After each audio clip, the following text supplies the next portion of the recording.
Chapter 18. When he had finished praying, Jesus left with his disciples and crossed the Kidron Valley. On the other side there was an olive grove, and he and his disciples went into it. Now Judas, who betrayed him, knew the place because Jesus had often met there with his disciples.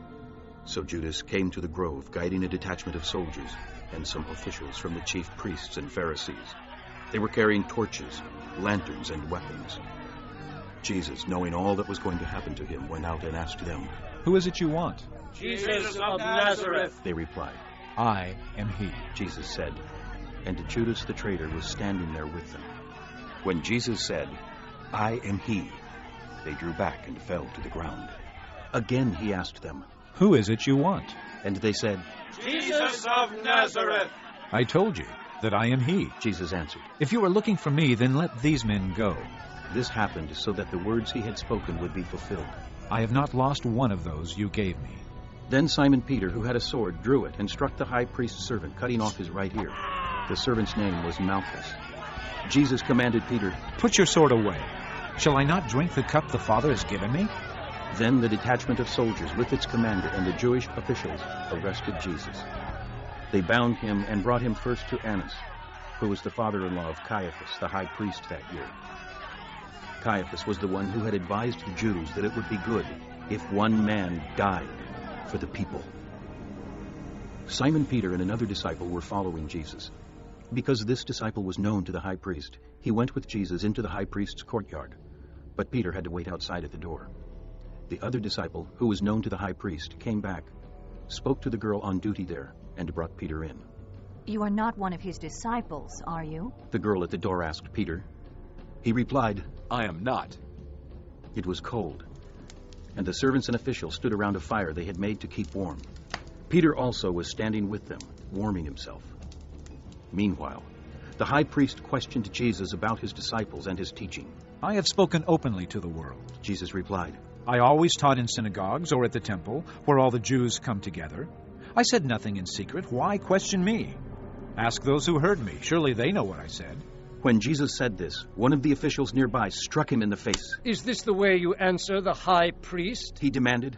"If I said something wrong," Jesus replied, "testify as to what is wrong. But if I spoke the truth, why did you strike me?" Then Annas sent him, still bound, to Caiaphas the high priest. As Simon Peter stood warming himself, he was asked, "You are not one of his disciples, are you?"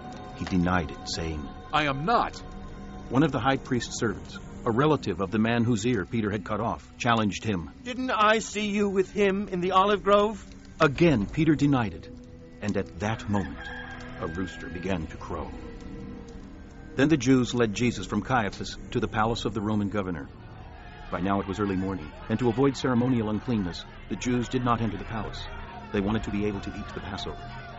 So Pilate came out to them and asked, "What charges are you bringing against this man?" "If he were not a criminal," they replied, "we would not have handed him over to you." Pilate said, "Take him yourselves and judge him by your own law."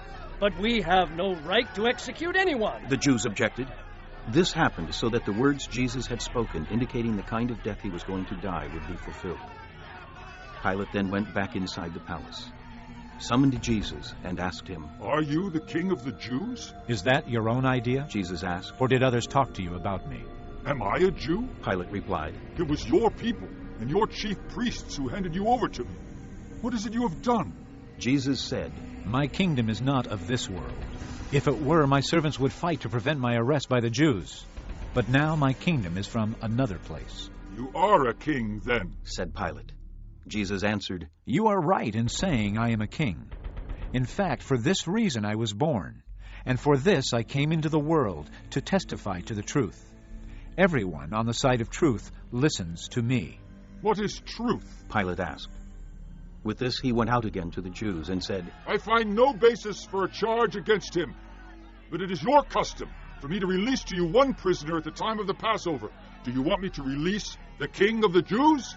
They shouted back, "No, not him! Give us Barabbas!" Now Barabbas had taken part in a rebellion.